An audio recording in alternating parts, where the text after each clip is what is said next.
મિત્રો હળવદ શહેરના ward number 7માં bypass road ઉપર આવેલ ધરતીનગર સોસાયટીમાં શરાબ અને શબાબની પાર્ટીથી તંગ આવી સ્થાનિક મહિલાઓ દ્વારા જનતા રેડ કરવામાં આવી હતી. આ જનતા રેડ દરમિયાન એક યુવક અને એક યુવતીને પણ ઝડપી લેવામાં આવ્યા હતા. તેની સાથે એક દારૂની બોટલ પણ છે એ જપ્ત કરવામાં આવી હતી. આ બનાવની જાણ પછી પોલીસને કરવામાં આવી. પોલીસ પણ ઘટના સ્થળે પહોંચી અને યુવક અને યુવતીને પોલીસ સ્ટેશન લઈ જવામાં આવ્યા હતા. તેની સાથે દારૂની જે બોટલ છે એને પણ લઈ જવામાં આવી હતી. ત્યાર પછી છે આ ઘટનામાં પોલીસે કુલ 3 વ્યક્તિઓ સામે ફરિયાદ દાખલ કરી છે. જો કે નવાઈની વાત એ છે કે આ ઘટનામાં એક સ્ત્રી ઝડપાઈ હોય પરંતુ તેનો ક્યાંય પણ કોઈ ઉલ્લેખ કરવામાં આવ્યો નથી. પરંતુ આપણને જે પ્રાથમિક માહિતી જે છે સૂત્રો પાસેથી મળી રહી છે કે આ સ્ત્રી છે એ હળવદ પહેલાં સાસરે હતી, છેલ્લા 3 વર્ષથી રીસામણે મોરબી છે એના પિયરમાં, અને સ્ત્રી સવારે કારખાને જવાનું કહી અને એના પ્રેમી સાથે હળવદ જે છે એ ધરતીનગર એ મકાન છે ત્યાં આગળ પહોંચ્યો એવી આપણને પ્રાથમિક માહિતી મળી રહી છે. આ ઘટનામાં પોલીસે 3 વ્યક્તિઓ સામે ફરિયાદ દાખલ કરી છે. જેમાં ઘટના સ્થળેથી એટલે કે જે રહેણાંક મકાન હતું એ મકાનમાંથી સચિન કીર્તિભાઈ નાયક નામનો આ યુવક છે તે હળવદ શહેરના કુંભાર દરવાજે રહે છે.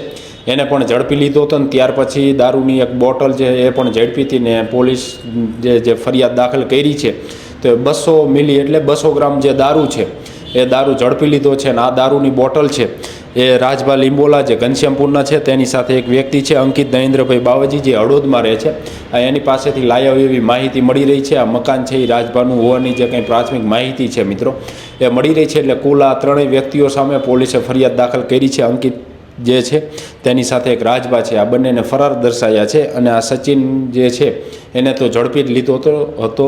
એટલે આ જે કંઈ ઘટના છે આ ઘટનામાં કુલ 3 વ્યક્તિઓ સામે ફરિયાદ દાખલ થઈ છે. સ્ત્રીનો ક્યાંય ઉલ્લેખ કરવામાં આવ્યો નથી. તેની સાથે મિત્રો બીજી એક પણ વાત કરીએ કે આ મહિલાઓએ જનતા રેડ શા માટે કરી. મહિલાઓ અગાઉ જો પોલીસને જાણ કરી શકતી હતી કે ભાઈ અહીંયા આવી ઘટનાઓ બને છે, અમારા વિસ્તારમાં દારૂડિયાઓનો ત્રાસ છે, તો પછી તમે આ બંધ કરાવો. પરંતુ આખરે મહિલાઓએ જનતા રેડ શા માટે કરવી પડી એની પાછળના પણ કારણો છે મિત્રો.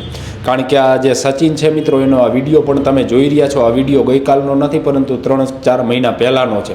કારણ કે આ વિસ્તારમાં દારૂડિયાનો એટલા હદે ત્રાસ છે કે આ મહિલાઓ ગઈકાલે પણ જે છે એ આપણે જ્યારે વાતચીત કરી ત્યારે પણ એ બોલતા હતા કે રાત્રિના સમયે મતલબ કે દી આથમે ત્યાં બહેનો અને દીકરીઓને છે એને ઘર બહારે જે છે એ નીકળવું મુશ્કેલ થઈ પડે છે. એટલે દરવાજા બંધ રાખવા પડે છે. ઘરની બહાર નીકળી શકાતું નથી કારણ કે દારૂડિયાનો એટલો ત્રાસ છે. તેની સાથે એક એ વાત પણ કરી હતી કે દારૂડિયાઓ જે છે એ ગમે ત્યારે ઘરનો દરવાજો ખુલ્લો હોય તો ઘરમાં ઘૂસી જાય છે. કારણ કે એમને ખબર હોતી નથી કે આ કોનું ઘર છે કોનું નથી એમ. એટલે આટલી હદે જે છે એ દારૂડિયાનો ધરતીનગર સોસાયટીમાં ત્રાસ છે ને એના કારણે જે છે એ ન છૂટકે આ મહિલાઓ દ્વારા જનતા રેડ કરવામાં આવી હતી.